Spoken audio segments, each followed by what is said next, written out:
las décadas de los 70s y los 80s, la extracción ilegal de madera arrasó con varios bosques primarios en comunidades indígenas.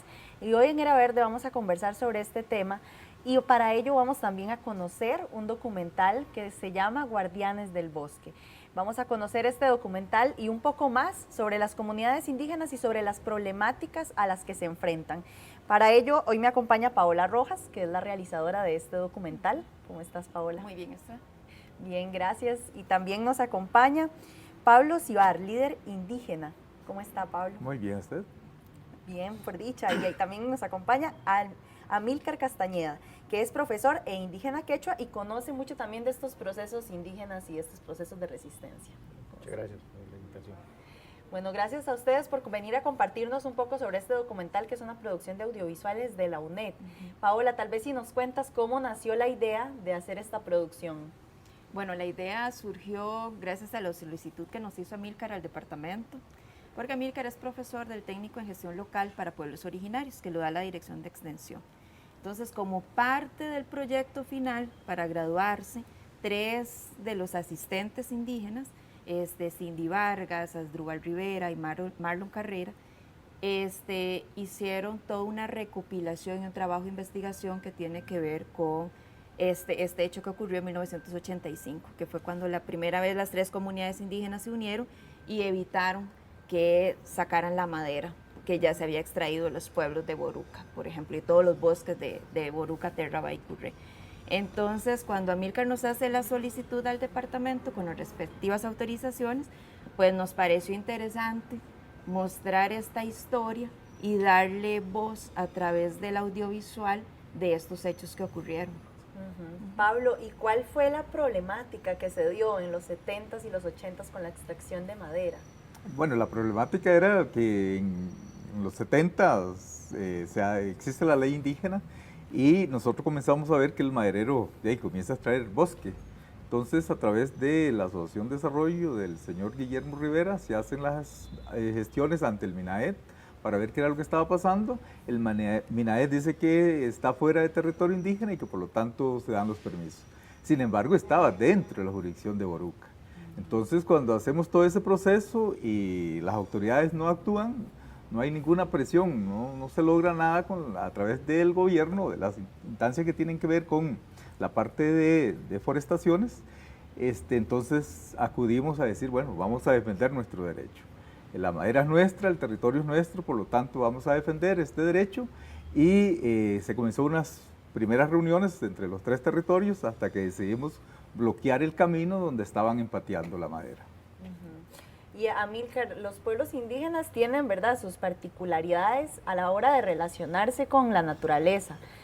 Tal vez si usted nos cuenta más sobre cómo es esa forma organizativa, ¿verdad? ¿Cómo se relacionan los pueblos indígenas con los bienes naturales? Bien, es bastante conocido cómo los pueblos indígenas tienen su relación con la naturaleza de respeto, de armonía, y eso está directamente relacionado con la cosmovisión, cómo ellos ven y se consideran parte mismo de la naturaleza, tanto que le llaman madre. Y eso es una matriz común, no solo aquí en Costa Rica, se puede encontrar casi en todos los pueblos indígenas del mundo, la visión de la tierra como madre. Los andinos le dicen Pachamama, ¿no? Quiere decir madre tierra. Ese término existe, casi cada pueblo, cada cultura tiene una expresión de lo que es la Pachamama. Está una serie de normas, valores, principios escritos en la mente de la gente, en la cultura, que determinan, definen y condicionan ciertas prácticas de comportamiento, de trato, por ejemplo, con los seres de la naturaleza, esa visión, por ejemplo, que consideran como cada planta, cada animal tiene un espíritu cuidador, un espíritu tutor.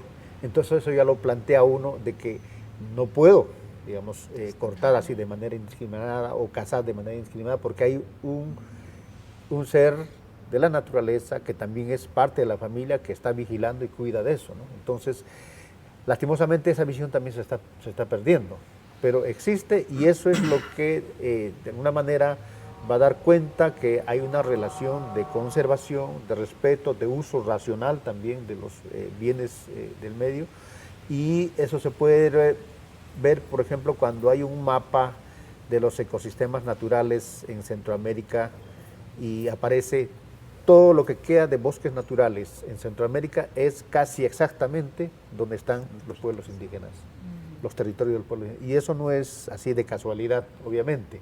Se debe precisamente porque hay prácticas culturales que permiten ese tipo de relación, ¿no? de conservación, de uso racional, ¿no? Y de respeto hacia el tema del Y esa relación armoniosa, ¿verdad?, se ha visto amenazada en diferentes épocas por diferentes factores e intereses externos. Así Vamos es. a ver un extracto del documental y ya casi seguimos conversando más sobre Guardianes del Bosque.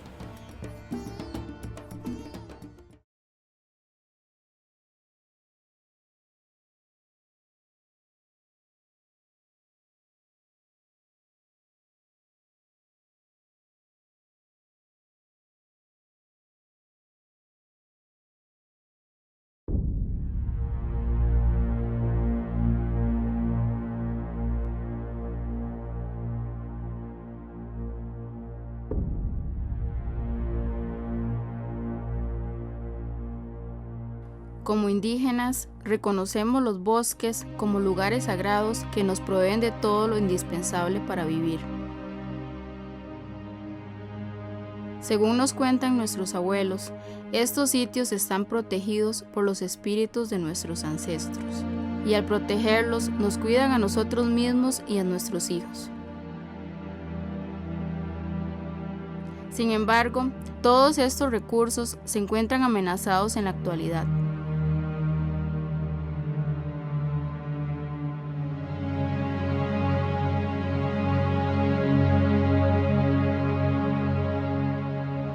Este es el caso del río Diques o Dicrí, el cual recorre los territorios Broran y Brunca.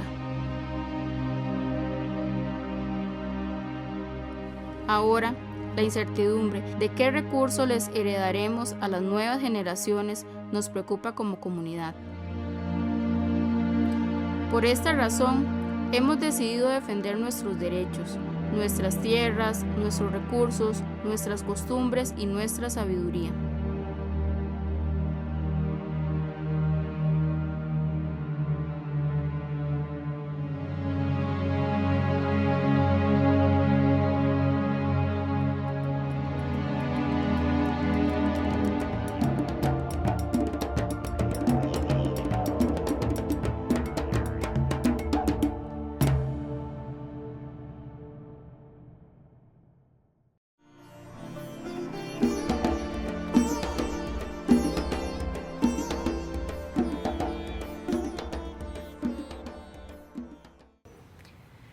Seguimos acá en Era Verde conversando sobre el documental Guardianes del Bosque. Pablo, ¿cómo fue la organización de las comunidades indígenas para frenar a los madereros y cómo fue el proceso de resistencia? ¿Es cierto que incluso hubo encarcelamientos? Bueno, sí, el proceso de organizarnos fue muy rápido, digamos, cuando ya tomamos la determinación de que íbamos a parar, de que nos llevaran la madera a nuestro bosque, fue muy rápido, una comunicación, porque antes no existían teléfonos, pues viajamos a caballo, a Boruca y a Currey y nos organizamos y tomamos la determinación de cerrar el camino. Una vez que cerramos el camino, cerramos ese camino y comenzó a llegar la policía. Todos los días llegaba la policía y nos amenazaban de que quitáramos eso, pero nosotros estábamos ahí firmes en nuestra decisión, con la ley indígena en el brazo, la andábamos como la Biblia, y determinamos que la ley indígena determinaba que los bosques eran solo para los pueblos indígenas. Esa lucha empezó el viernes a las 6 de la mañana, llegó el coronel y nos dijo, bueno, hoy sí van a quitar el bloqueo, porque si no, hoy la cosa está seria. Cuando él nos dijo así, bueno, nosotros dijimos, no vamos a quitarla. En ese momento eran, las 5:30 de la mañana, era muy temprano. Entonces, había no solo 45 indígenas, 2 mujeres y 3 niños. El coronel sacó un pito, lo sonó y comenzó la montaña como a caminar, porque donde estábamos era montaña. y comenzó a salir la policía. En ese entonces Costa Rica usaba el verde oliva, la policía, y todos pintados con armas por todos lados. Ya dijeron, bueno, quitan el bloqueo, nos los llevamos. Don Ismael González, un mayor que ya no está con nosotros, muy bravo, ahí hablando de Boruca, era él, y dijo, no, no vamos a quitar el bloqueo, aquí nos quedamos y si tienen que llevarnos, llévennos. Ya ellos llevaban listos, los mismos terratenientes del territorio indígena de Térraba pusieron los camiones para cargarnos, nos trajeron a Buenos Aires como reos altamente peligrosos, o sea, esa era la consigna que traíamos, y entonces veníamos custodiados por la policía, llegamos, nos metieron a un calabozo, ahí nos tuvieron, no nos dejaron que nos dieran comida, no nos dejaron que nos dieran nada, rodeado, la policía estaba, la cárcel la tenía rodeada, y nos sacaban de uno en uno a declarar. Ahí un amigo, abogado, nos había dicho, no digan nada, absténganse de declarar, nada más. Nos sacaron, nos llevaron y a las 5 de la tarde nos trasladaron a la Penis de Pérez Celedón, en un camión lleno de químicos, que jalaba químicos, entonces no se podía respirar. Nosotros queríamos llegar porque pensábamos que iban a abrir la puerta y que nos íbamos a salir de una vez. Sin embargo, cuando llegamos a la Penis de Pérez, había un cordón policial de donde estaba el camión a un cuarto donde nos llevaban y nos registraban. Nos quitaban toda la ropa y nos revisaban porque supuestamente éramos de mucha peligrosidad. Luego de ahí nos pasaban a un calabozo y ahí pasamos desde el viernes hasta el lunes. No me acuerdo cómo se llamaba, porque no era alcalde antes de la municipalidad, pero el que gobernaba la municipalidad era el que nos había acusado. Y nos acusaba de obstrucciones a las vías públicas, en un territorio indígena donde ese territorio nuestro, o sea, no estábamos en ninguna vía pública, era territorio nuestro. Sin embargo, la acusación que hacía él era esa, y decía que eran 6 años de prisión. Bueno, nosotros nos quedamos ahí, y el lunes a las 3 de la tarde nos dijeron que estábamos libres. Logramos salir y con mucho orgullo porque había mucha gente esperándonos, muchos hermanos indígenas,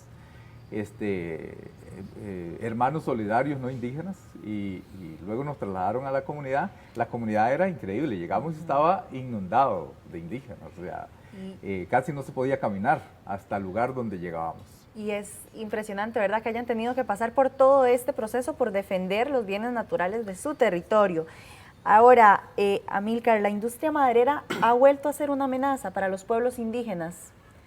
Bueno, así como industria como tal, ya los compañeros se encargaron de detenerlo, de esa magnitud, ¿verdad? Y de hecho ya no hay más que sacar. Han devastado Boruca, Térraba. No obstante, nosotros por el trabajo de extensión andamos por todo el país y a mí me preocupa mucho. No hay viaje donde no vea camiones y camiones saliendo de las áreas cercanas a los territorios. Están devastando la península de Osa. Es una devastación autorizada, legal. Sabemos también que hay un tráfico que viene desde el norte, ilegal, desde Nicaragua. Bueno, el asunto es que hay otras amenazas. El mercado de tierras. El mercado de tierras, en el tiempo de Alcoa, los años 60, con Pindeco, se despertó un ímpetu en el mercado de tierras. Las planicies de Buenos Aires, todo eso se vendieron, alquilaron, y actualmente la zona de Potrero Grande también ocurre lo mismo, ¿no? Lo del PH de Iquís también resucitó un mercado de tierras, ¿no? Especialmente de campesinos, pero que están en áreas periféricas o incluso dentro de los territorios que empezaron a vender. Hay amenazas del mismo ICE, ¿no? Sabemos en la área de Talamanca, en el plan de inversiones del ICE a largo plazo está previsto unos 15 o 16 proyectos hidroeléctricos, inclusive un proyecto hidroeléctrico como el Pacuare, que ya la voluntad popular dijo que no quieren, pero el ICE aún lo tiene previsto, ¿no? Y son problemáticas, como usted señala, muy complejas, ¿verdad?, que a lo largo del tiempo han ido cambiando. Ahora, para el documental en sí, ¿cómo hicieron para seleccionar qué mostrar y qué no? Porque son, ¿verdad?, son, como decimos, conflictos que tienen muchos intereses detrás, mucho que analizar, además. Sí, Bueno, al principio fue complejo, porque teníamos pensado originalmente un guión de unos 20 minutos, más o menos.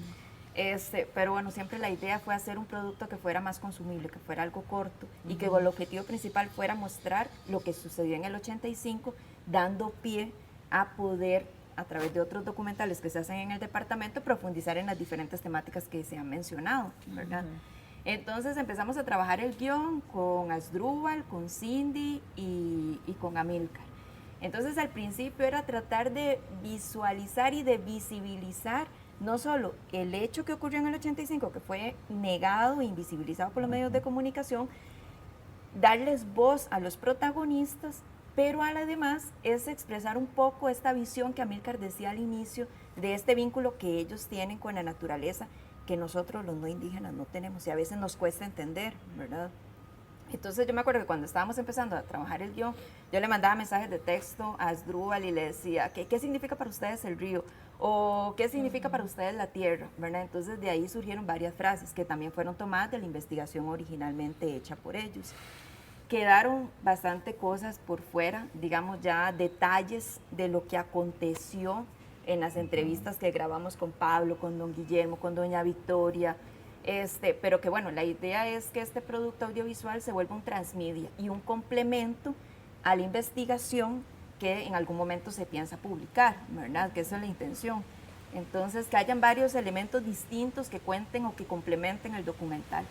Bueno, y justo vamos a ver otro de los extractos de este documental y volvemos aquí al estudio con más de Era Verde.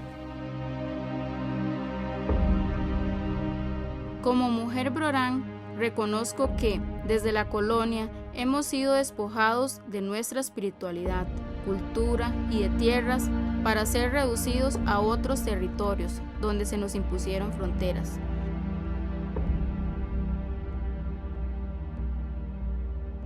Este es el caso de los Brorán y Brunca, dos pueblos reducidos en 3 territorios vecinos.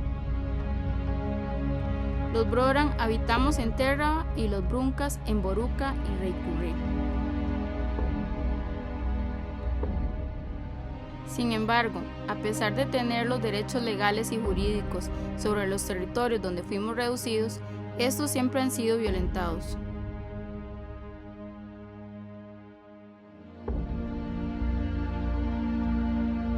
En los años 80, empresarios madereros talaron todos los bosques primarios ubicados en nuestros territorios. Indignados de lo que estaba sucediendo, decidimos organizarnos. Indígenas de Boruca, Térraba y Reycurré iniciamos un proceso legal para evitar que continuara la extracción. Para reconstruir estos hechos, nos unimos jóvenes del pueblo Brorán, con el apoyo de jóvenes y mayores Brunca, e iniciamos un proceso de entrevistas a quienes participaron de esta lucha.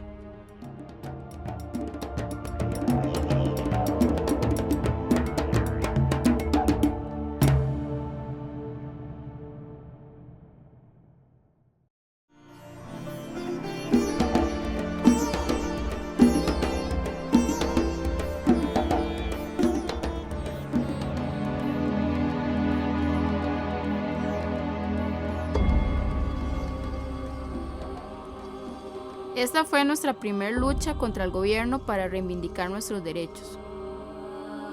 A partir de esta lucha se lograron varias cosas. Las madereras no ingresaron más a nuestro territorio.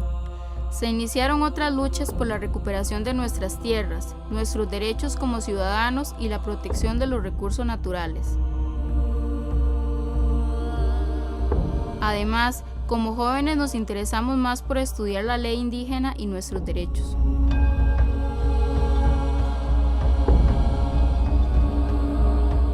Los pueblos indígenas estamos más vivos que nunca y dispuestos a todo por defender lo que nos pertenece. Recordamos con gran orgullo a quienes estuvieron ahí. Muchos de estos hermanos se convirtieron en destacados líderes del movimiento indígena.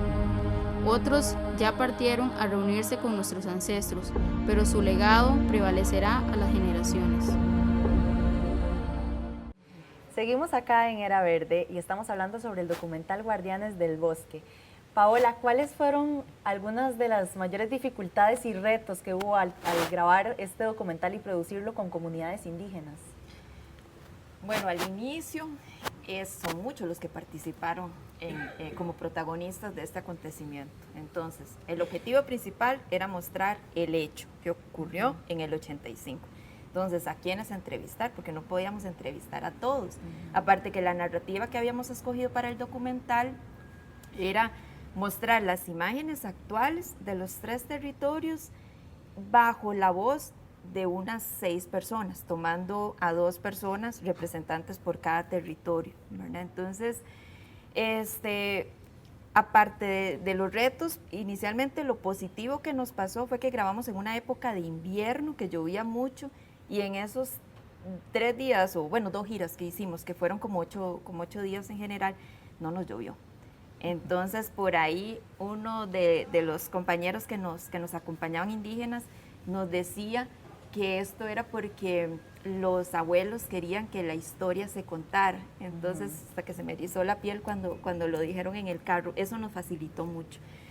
De los retos, el elegir quiénes, y también como todo proceso audiovisual, y pues a veces se graba mucho y se escoge solo extractos y se escoge solo a unas cuantas personas, ¿verdad? Entonces, pues que la gente que participa entienda que pues no fue una cuestión personal del por qué se puso a uno o por qué se puso al otro, sino es una cuestión más desde el ritmo de edición, desde cómo empezábamos a armar los extractos que cada quien hablaba, etc. Y hacer esa síntesis. Y hacer esa síntesis que es bastante compleja porque es un tema bastante amplio. Amílcar, ¿por qué es importante hacer este tipo de producciones que muestran realmente la voz de las comunidades, donde se trabaja con las personas de las comunidades? Bueno, usted lo dijo, es presentar la voz de ellos, la visión de ellos, eso es fundamental, porque hay otros que han hablado y han dicho por ellos. Ahora, y como debe ser siempre, la voz de ellos es fundamental, es prioritario, y está esa memoria histórica, oral, viva. Muchos de los pioneros de esas luchas todavía están vivos, ya muchos se fueron, pero la generación que viene, la última generación o no sabe nada de esto, y tenemos el caso de una persona que nos sorprendió porque también el documental fue estrenado primeramente en los territorios. Y en la presentación, por ejemplo, en Boruco, una compañera se puso de pie y emocionada dijo que yo no sabía que mi padre había sido uno de los 42 apresados. Lo supo por el documental y ahora está preguntando a su papá qué había pasado. Y así hay una generación que no sabe sobre esto y es necesario que lo sepa. En esta y otras luchas no debe perderse, ¿no? Ahí está el espíritu, el empoderamiento de ellos que un audiovisual puede contribuir, ¿no? Y ligado a otros productos que puede ser, como ella mencionó, puede ser un libro u otros programas de radio, lo que sea, pero debe ser un material que ayude a los procesos educativos, ya sea desde las universidades, desde las comunidades, de sus organizaciones, para avanzar en el fortalecimiento de esa identidad cultural de ellos, ¿no? Pablo, y ya también para ir cerrando, Amílcar en el bloque anterior nos habló de algunas de las nuevas problemáticas que enfrentan las comunidades indígenas. Tal vez si usted nos cuenta, ahorita en el sur, ¿cómo está la situación? ¿Cuáles son esos conflictos que se están desarrollando? Mire, una de las grandes situaciones, pueblos indígenas defendemos derechos.